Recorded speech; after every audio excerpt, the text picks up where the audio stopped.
आज आप लोगों के आईपीसी और बीएनएस का पहला क्लास है और इस क्लास की शुरुआत मैं एक प्रश्न के साथ करना चाहता हूं कि क्या 1 जुलाई सन 2024 से जब से बीएनएस लागू हो चुका है, क्या अब हमें आईपीसी पढ़ने की जरूरत है? आपका क्या विचार है? कमेंट बॉक्स में जरूर बताएं। लेकिन एक बात से हम आपको आश्वस्त कर दें कि 1 जुलाई सन 2024 जब से बीएनएस लागू हुआ है, उसके ठीक पहले के जितने भी केसेस हैं जो भी कोर्ट में पेंडिंग चल रहे हैं, उन सारे केसेस का जो सुनवाई है वो आईपीसी के आधार पे होने वाला है। तो यदि आपको 1 जुलाई सन 2024 से पहले के जितने भी केसेस अगर आपको मिलते हैं एज ए एडवोकेट, यदि आप कोर्ट में काम कर रहे हैं या फिर एज ए एडवोकेट फ्यूचर में काम करेंगे, तो 1 जुलाई सन 2024 से पहले के जितने भी केसेस रहेंगे वो सारे यदि आपके पास किसी भी माध्यम से ट्रांसफर होकर के आते हैं तो बिना आईपीसी पढ़े आपका काम चलने वाला नहीं है।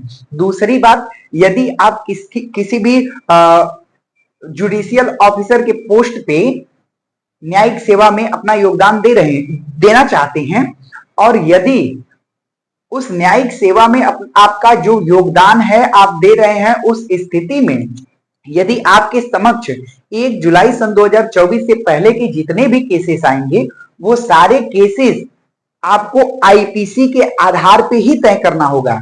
तो इस बात का जो भ्रम है इसे आप दूर कर लीजिए। आपको आईपीसी भी पढ़ना पड़ेगा, उसके साथ साथ बीएनएस भी पढ़ना पड़ेगा और बिल्कुल निश्चिंत रहिए, मैं आपको आईपीसी के साथ साथ बीएनएस भी पढ़ाते चलूंगा। आज आप लोगों का पहला क्लास है तो मैं आपको बता दूं कि आईपीसी का जो सेक्शन 1 है इसमें दिया है शॉर्ट टाइटल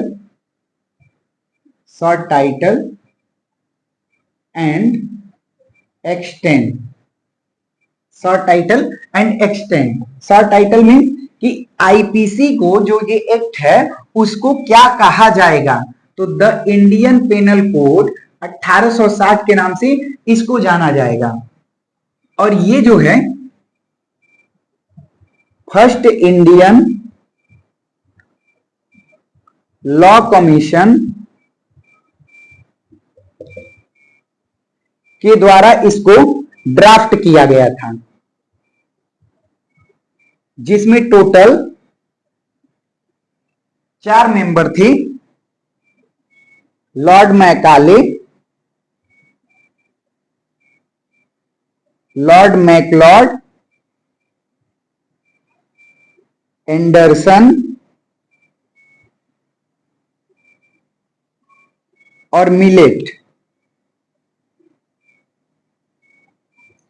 मैकाले जो है इस फर्स्ट लॉ कमीशन के प्रेसिडेंट थे।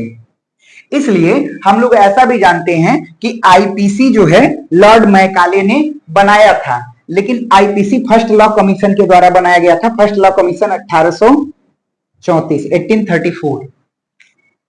अब इसमें मान लीजिए कभी आपसे ऐसा प्रश्न किया जाए कि आईपीसी को किसने ड्राफ्ट किया था और उसमें लॉर्ड मैकाले का नाम न दिया हो, फिर हम क्या करेंगे, इन तीनों में से Lord Macleod, Anderson and Millet, इन तीनों में से किसी एक का भी नाम यदि आ जाता है तो फिर हम तीनों में से किसी एक का जिनका भी नाम है उनको मार करके चले आएंगे, वो हमारा आंसर सही होगा। लेकिन यदि बात करें कि यदि ये दिया कि फर्स्ट लॉ कमीशन 1834 के द्वारा जो आईपीसी को ड्राफ्ट किया गया, उसमें तो वो किसके द्वारा किया गया, तो यदि चारों का भी नेम आ जाए ऑप्शन में तो हम लोग उस ऑप्शन के साथ जाते हैं जो मोस्ट प्रोबेबली राइट होता है।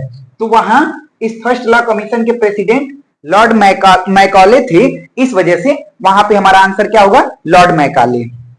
अच्छा, अब हम एक बात करें कि जो आईपीसी है ये फर्स्ट लॉ कमीशन के द्वारा ड्राफ्ट किया गया था। इसी के साथ मैं आपसे एक क्वेश्चन करना चाहता हूं। इस क्वेश्चन का जवाब आप कमेंट बॉक्स में जरूर दीजिए कि जब फर्स्ट लॉ कमीशन के द्वारा आईपीसी को ड्राफ्ट किया गया तो कौन से लॉ कमीशन के द्वारा बीएनएस को ड्राफ्ट किया गया है। ये क्वेश्चन आपको, इस क्वेश्चन का आंसर आपको कमेंट बॉक्स में देना है। उसके साथ साथ एक बात मैं आपको बता दूं कि एक होता है एसेंट डेट, एसेंट डेट, और एक होता है इन्फोर्समेंट डेट, इन्फोर्समेंट और कमेंसमेंट डेट। अब ये एसेंट डेट क्या होता है?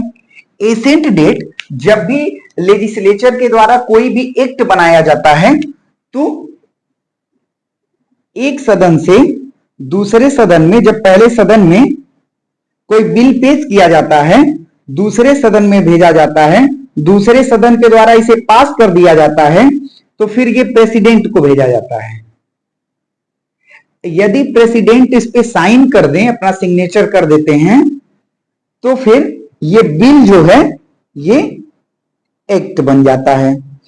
अब ये जो प्रेसिडेंट का साइन है, जिस डेट को प्रेसिडेंट साइन करते हैं उसी डेट को हम एसेंट डेट के नाम से जाना जाता है। और वो जो एक्ट है कब इन्फोर्समेंट में आएगा, कब उसका जो है कमेंसमेंट डेट है, कमेंसमेंट डेट मतलब किस दिन से वो कानून लागू होगा, उसे हम इन्फोर्समेंट डेट या कमेंसमेंट डेट के नाम से जानते हैं। तो यदि बात करें आईपीसी के एसेंट डेट की, तो आईपीसी का एसेंट डेट है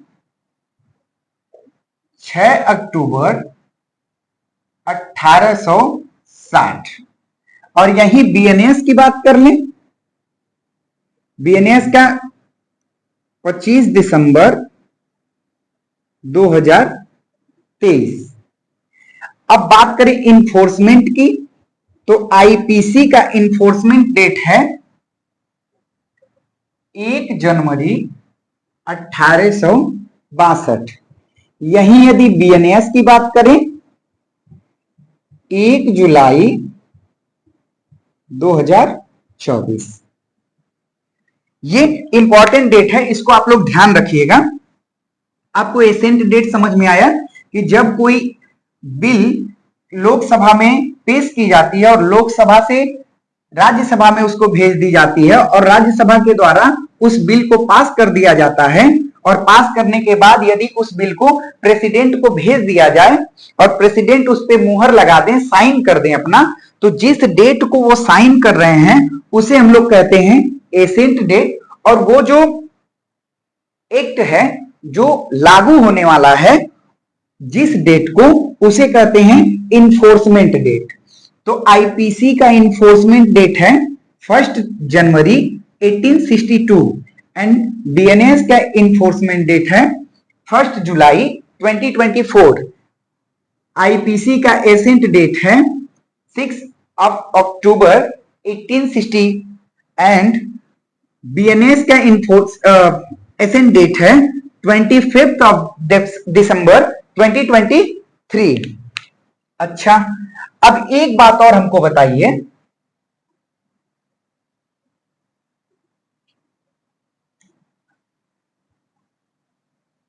हम लोग आईपीसी और बीएनएस को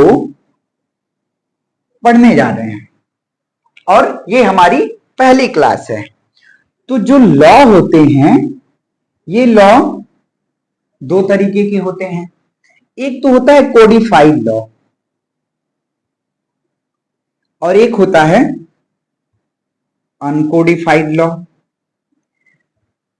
और लॉ को फिर दो टाइप्स में बांटा गया है। एक को कहते हैं सब्सटेंटिव लॉ और एक को कहते हैं प्रोसीजरल लॉ। अच्छा, अब ये कोडिफाइड लॉ क्या होता है? यदि हम बात करें कोडिफाइड लॉ की, तो कोडिफाइड लॉ किसी भी लेजिस्लेचर के द्वारा बनाया जाता है। जैसे कोई एक्ट हो गया, या फिर आपका इंडियन कॉन्ट्रैक्ट एक्ट ले लें, हिंदू लॉ ले लें, मुस्लिम लॉ ले लें, आपका इंडियन कॉन्स्टिट्यूशन ले लें, इंडियन कॉन्स्टिट्यूशन ले लें। ये लेजिस्लेचर के द्वारा बनाया गया है और इसको जो हम कहेंगे कोडिफाइड लॉ। वहीं बात करें अनकोडिफाइड लॉ, तो अनकोडिफाइड लॉ वो लॉ होता है जिसमें जो बिना किसी किसी लेजिस्लेचर के द्वारा नहीं बनाया गया होता है, किसी एक्ट के थ्रू नहीं बनाया जाता है, जैसे law of tort. Law of tort. एक बात और बता दें हम आपको कि जो कोडिफाइड लॉ होगा उसको देखेंगे कि आप एक सीक्वेंस में लॉ बना होता है, या तो आर्टिकल के फॉर्म में है, article first, second, fourth, fifth, इस तरीके से, या फिर सेक्शन के फॉर्म में है, section first, second, third, fourth, इस फॉर्म में। लेकिन वही जब अनकोडिफाइड लॉ की बात करेंगे तो अनकोडिफाइड लॉ में सेक्शंस नहीं होते हैं। इसमें क्या होता है, फिर ये लॉ कैसे बनते हैं? मान लीजिए कोई भी जजमेंट जो है अपर जुडिशरी के द्वारा कोई जजमेंट दिया जा रहा है, तो वो जजमेंट लोअर जुडिशरी उसको एक नजीर के रूप में मान लेती है, तो इसको जो है हम लोग अनकोडिफाइड लॉ के रूप में जानते हैं। अब यही बात करें कि सब्सटेंटिव लॉ क्या होता है और प्रोसीजरल लॉ क्या होता है। तो बात करें सब्सटेंटिव लॉ की, तो सब्सटेंटिव लॉ डिटरमाइन करता है राइट्स एंड ड्यूटी को। और वहीं प्रोसीजरल लॉ की बात करें तो जो राइट्स एंड ड्यूटी हमारे हैं, यदि हमारे जो राइट्स हैं, हमारे राइट्स का किसी ने वायलेशन कर दिया, तो उस राइट्स के वायलेशन के लिए जो हमें कंपनसेशन मिलना है या फिर उसको कोई पनिशमेंट मिलना है, तो उस कंपनसेशन तक या पनिशमेंट तक हम कैसे पहुंचेंगे, उसका जो प्रोसीजर है वो प्रोसीजरल लॉ कहलाता है। और जो राइट्स और जो ड्यूटी हमारी दी गई है वो हमारी सब्सटेंटिव लॉ में बताता है। जैसे यदि बात करें आईपीसी, तो आईपीसी में हमारे राइट्स के बारे में और हमारी ड्यूटी के बारे में बताया गया है, तो ये हो गया सब्सटेंटिव लॉ। वहीं बात करें प्रोसीजरल लॉ की, तो सीआरपीसी बताता है कि क्रिमिनल से रिलेटेड जो भी मैटर्स हैं उनकी प्रोसीजर क्या होगी, वो सीआरपीसी बताता है। सीपीसी हो गया,